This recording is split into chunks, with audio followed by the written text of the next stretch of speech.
আসসালামু আলাইকুম viewers, welcome back to my channel Samira সানজানায়। আবারও চলে আসলাম নতুন একটা রেসিপি নিয়ে। আজ আমি আপনাদেরকে মাটন রেজালা তৈরি করে দেখাবো।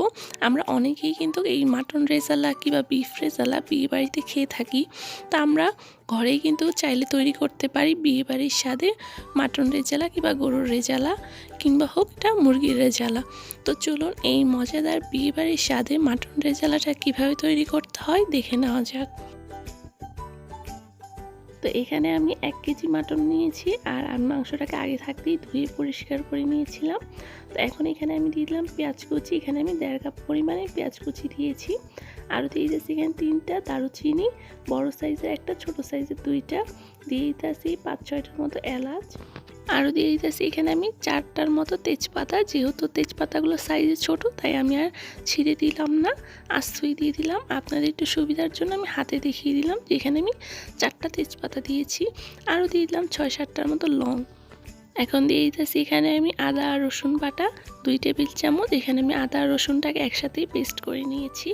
এখানে আমি আদা রসুনের পেস্ট ব্যবহার করেছি, তবে আপনারা চাইলে গুঁড়াও ব্যবহার করতে পারেন, এবং কি আমিও যখন হাতের কাছে যেটা থাকে সেটাই ব্যবহার করি।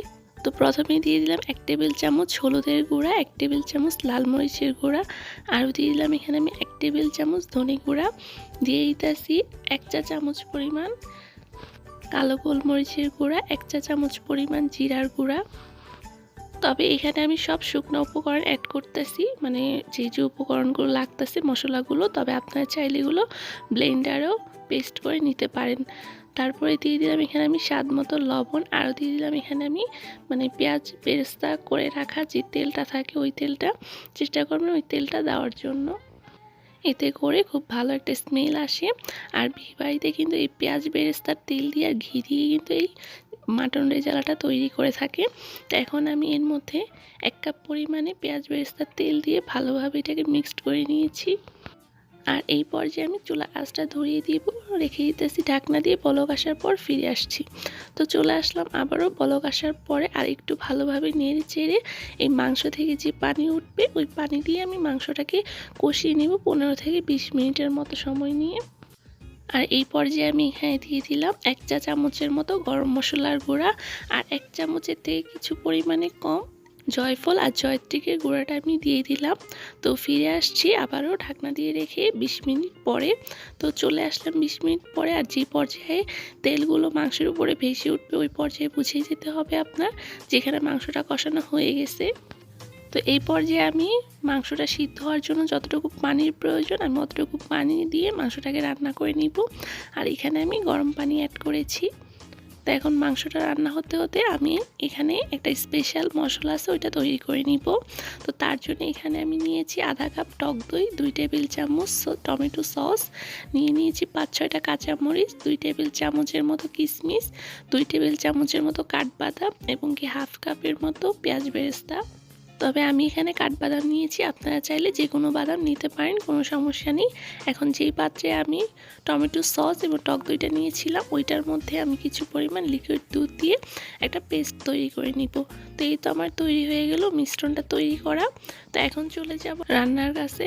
তো এই তো এই পর্যায়ে মাংসটা অনেকটা সিদ্ধ হয়ে এসেছে, আর আমি যে মিশ্রণটা তৈরি করেছিলাম এটা এখন সম্পূর্ণ দিয়ে দিব মাংসের মধ্যে। আর মাংসের মধ্যে দিয়ে এটাকে ভালোভাবে মিক্সড করে নিতে হবে। আর যে পর্যায়ে আপনার মিক্সড করা হয়ে যাবে আপনি দেখতে পারবেন এটা অনেকটা ঝোলটা ঘন হয়ে যাবে। তো এই মিশ্রণটা দেওয়ার পরে আমি এটাকে আবারও 15 থেকে 20 মিনিটের জন্য রেস্টে রেখে দিব। আর চুলার আঁচটা ওই পর্যায়ে মিডিয়ামে রাখতে হবে, আর ঘন ঘন নেড়ে দিতে হবে, না হয়তো কী হবে নিচে দিয়ে লেগে যেতে পারে। তো আমি নামানোর আগে আবারও 4-5টা কাঁচামরিচ দিয়ে দিলাম, কিছুটা পেঁয়াজ বেরেস্তা দিয়ে দিলাম গুঁড়া দুধ। আমি গুঁড়া দুধটাকে কিন্তু পানি দিয়ে গুলে দিয়েছিলাম, তবে আপনারা চাইলে ডাইরেক্ট দিয়ে দিতে পারেন। 1 টেবিল চামচের মতো গুঁড়া দুধ দিয়ে দিলাম, আরও দিয়ে দিলাম 1 টেবিল চামচের মতো গোলাপ জল। আর এই পর্যায়টাকে আমি আরও 5 মিনিটের মতো রেস্টে রেখে দিব। আর ফিরে আসছি 5 মিনিট পরে। 5 মিনিট পরে এসে এটার পরে আমি আবারও দিয়ে দিব ঘি। এখানে আমি 2 টেবিল চামচ ঘি দিয়েছি।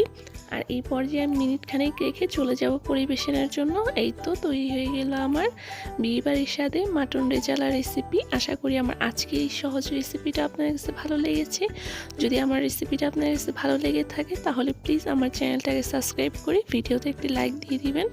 আর অবশ্যই আমাকে কমেন্ট করে জানাবেন আমার রেসিপিটা আপনার কাছে কেমন লেগেছে। আর এই রেসিপিটা কিন্তু আপনারা সাদা ভাত, পোলাও, পরোটা যে কোনো কিছুর সাথেই পরিবেশন করতে পারেন।